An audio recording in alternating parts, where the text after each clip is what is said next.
Tiba mental ke New York, mental kemana, gue bingung. Ya namanya juga lagi ngejar mimpi rap. Kan gue juga mau sukses kayak Virginius rap. Asik. Ya, gak tahu lah, respon apa. Apa sih? Sorry, with all due respect maksudnya. Iya. Apa sih maksud lu dar gitu mental ke New York itu kan suatu keputusan besar ya. Iya. Maksud gue pindah luar kota aja itu tuh keputusannya besar banget gitu. Iya. Apa lu pindah ke New Negara. York, ke US, ya anjing itu jauh banget. Start karir baru semua. Nggak usah itu dulu dah, keluarga, bareng keluarga, terus karir. What were you thinking? Gara-gara sebuah video YouTube. Gue nonton sebuah video YouTube. Judulnya 4.24.21 441.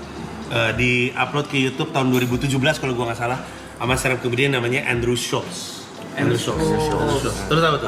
Oke, dia waktu itu tahun 2017 ngupload video 441 di mana satu video panjang gitu dia manggung di 4 comedy club, bawain 4 set yang berbeda dalam satu malam. Terus dia lari-larian dari comedy club ini, naik subway, terus lari-larian, terus gue ngerasa anjing ini keren banget ini. This is the life I want. Itu tahun 2017. Habis itu gue mematok untuk 2020 pindah ke Amerika Serikat. Terus gue nabung, gue nyangkul, gue benerin personal brand gue perbaiki, job gue makin tinggi, gue nabung untuk bisa hidup di New York 3 tahun nggak dapet job. Sudah, tadinya mau tahun 2020, tapi ada pandemi anjing. Terus akhirnya ketunda tahun 2022 gue pindah. Udah, gue cuma pengen ngejar cita-cita gue. As an Indonesian comedian living in New York. Itu cita-cita gue. Saat itu.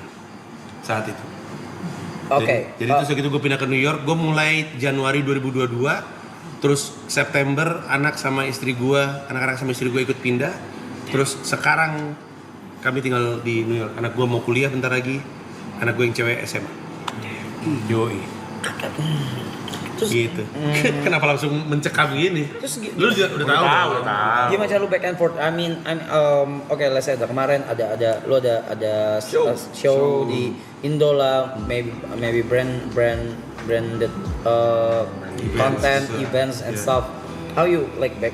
Ya, tadinya selama 3 tahun pertama gue banyak di New York karena ngebangun karir, mulai lagi open mic dari awal. Dengan tabungan yang ada. Iya, segitu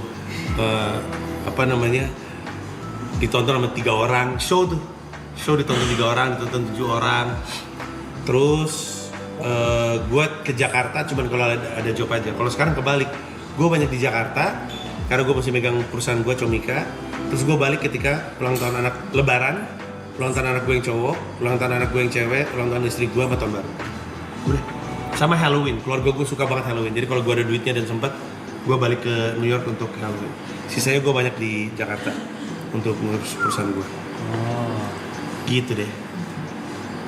Capek sih tapi Ya itu yang gue pikirin kayak mana? Tapi ya gitu mungkin yang bisa di ini kali ya, sekali balik ya lo harus ngerjain banyak hal gitu. Iya. Yang tanggung nggak sih? Iya kan? Kadang-kadang yang ngongkosin gue balik ya jobnya. Iya. Jadi jobnya bersedia untuk panggil Panji, terus bayaran pesawatnya, terus udah gue balik. Nah, dan dari situ sekalian deh apa ditumpukin deh di situ Gue deh. nyangkul yang banyak. Terus emang kehidupan gue, orang kan suka ngetawain gue si Panji nyari duitnya di Indonesia, nggak bisa di sana gitu. Kalau di Indonesia kan biasanya kan ada keluarganya di Purwodadi, terus bapaknya kerja di Jakarta gitu. Jadi gajinya gaji Jakarta untuk hidupin Purwodadi gitu. Kalau gue kebalik nih. Gue kayaknya anak-anak sama istri gue di Jakarta, gue kerja di Purwodadi gitu. Jadi nyangkulnya kayak tai gitu untuk menghidupi kehidupan di sini. Mimisan, mencret, semuanya lah saya alamin. Tapi ya gue lakuin karena tadinya anak gue tuh nggak betah. Anak-anak gue tuh tadinya nggak betah di New York. Sekarang mereka nggak mau balik, anak-anak gue. Jadi gue harus cari cara untuk nyangkul di sini sebaik mungkin supaya bisa menghidupi keluarga gue di New York sambil terus ngejalanin karir gue di sana. Tahun lalu gue baru akhirnya bikin, kan gue kalau di Jakarta udah 10 kali bikin konser tunggal stand up comedy special, Mensra yang ke-10. Di New York gue tahun lalu bikin show pertama gue di depan 100 penonton.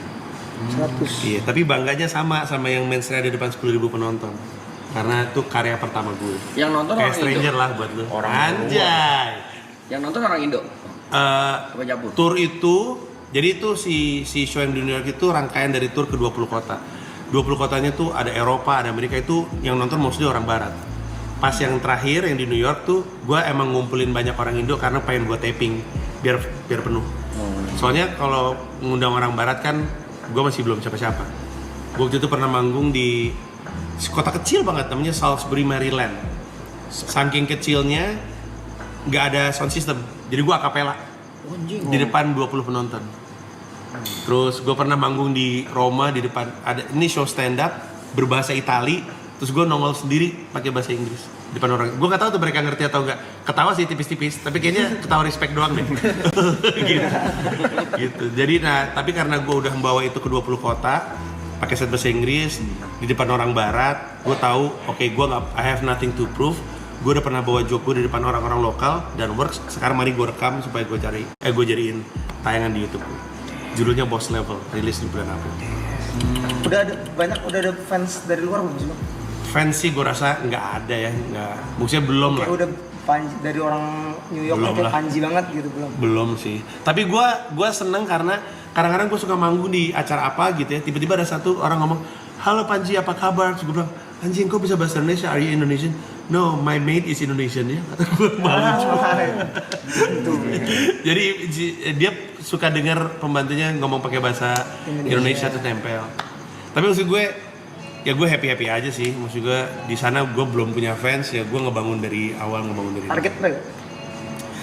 Target gue ini tampak sederhana tapi sangat-sangat susah untuk dicapai. Target gue bisa hidup dari stand up di New York. Itu susah sekali karena biaya hidup di New York tinggi. And deadline? No deadlines.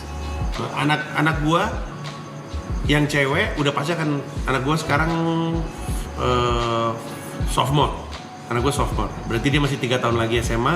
Abis itu dia mau kuliah 4 tahun, at least 7 tahun lagi gue masih akan tinggal di New York. So I don't have any deadlines, I'm just going to build my career. Gue tahun ini baru masuk manajemen Amerika. Kecil sih, cuman tetap aja ada yang kan manage gue. ada stepnya, Iya. step at a time. Iya gitu, jadi ya udahlah. Ada yang mau gue bawa ke New York nggak? Bang nanya bang. Ya silakan. Mundur dikit ya. Kan tadi katanya nyangkul dulu supaya bisa hidup 3 tahun di New York kan. Iya. Untuk mengejar mimpi 441 seperti 441 tadi. Iya. Kalau misalnya nyangkul ini nggak kekumpul gitu, apa yang dilakukan namanya? Gue nyangkul terus sampai ke kumpul angka yang gue cari. Kalau misalnya nggak kekumpul nih, susah banget untuk mencapai titik itu. Apakah tetap maksa berangkat ke New York? Maksain sih.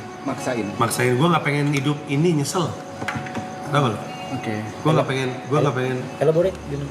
Jadi dulu gue waktu SMP pernah tinggal sama seorang om yang setiap hari dalam hidupnya tuh nyesel mulu. Dulu om kalau udah gini, wah sekarang om udah begini-begini. Kamu tahu nggak orang itu? Terkenal kan dia sekarang om kenal tuh dulu tuh. Coba om gini-gini, wah sekarang om udah setiap hari dalam hidupnya nyesel dan agak bikin trauma.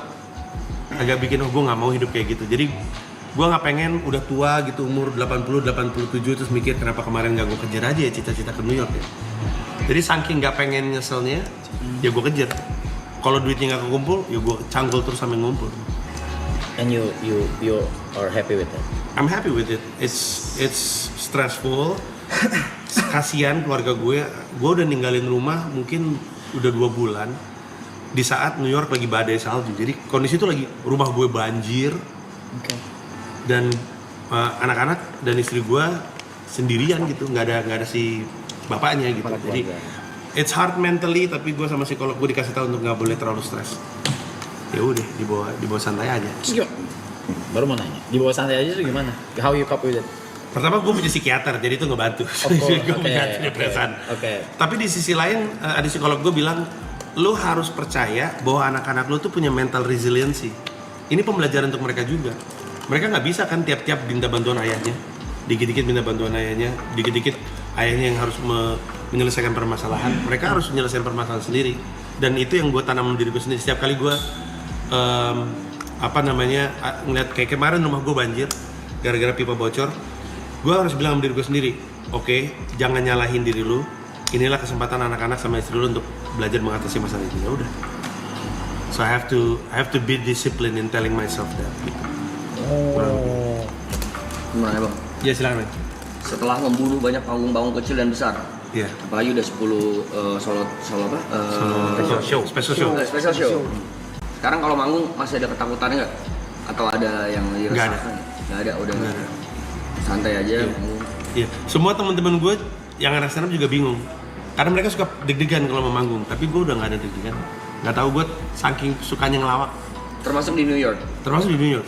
Apalagi di New York. Di New York itu gue biasa banget manggung di depan 4, 5, 7 orang. Pas ketemu 70 orang tuh happy. Kebayang nggak? Makin banyak orang makin happy. Iya. Bukan karena makin grogi. karena lu iya benar. Karena ya Allah gue tiap hari ketika open mic isinya cuma 14, 15 gitu. Jadi ketemu orang tuh happy. Dan open mic itu di New York itu nggak kayak di Indonesia. Kalau di Indonesia kan bikin open mic yang nonton kan orang umum gitu ya. Kalau di New York tuh yang nonton komedian juga. Jadi cuma ada 15 komika yang mau open mic. Ya udah 15 itu. Nggak ada yang ketawa, lagi pada sibuk ngapal. Jadi kami jadi tahan banting lah. Dijudge nggak sama mereka? Kadang di judge, gue pernah ada satu open mic namanya open mic with feedbacks. Abis open mic komikanya boleh ngasih feedback. Terus ada satu anjing banget, ada satu open mic gue bilang oke, terima kasih banyak, silakan kalau mau kasih feedback. Terus sini ada yang bilang nggak lucu bro, berhenti aja jadi komedian. Anjing. Agak kena sih bro. Agak kena sih. Ya gue ketawa-ketawa aja, bagaimana orang gue ade-adean, ini abang-abangan semua ini di New York lagi, ntar gue di door baru tahu gue. Dia lu anjing, tar mati gue. No more Panji Pragiwaksono. Die. Nggak nongol di Marathon season 3. Tapi bayaran makin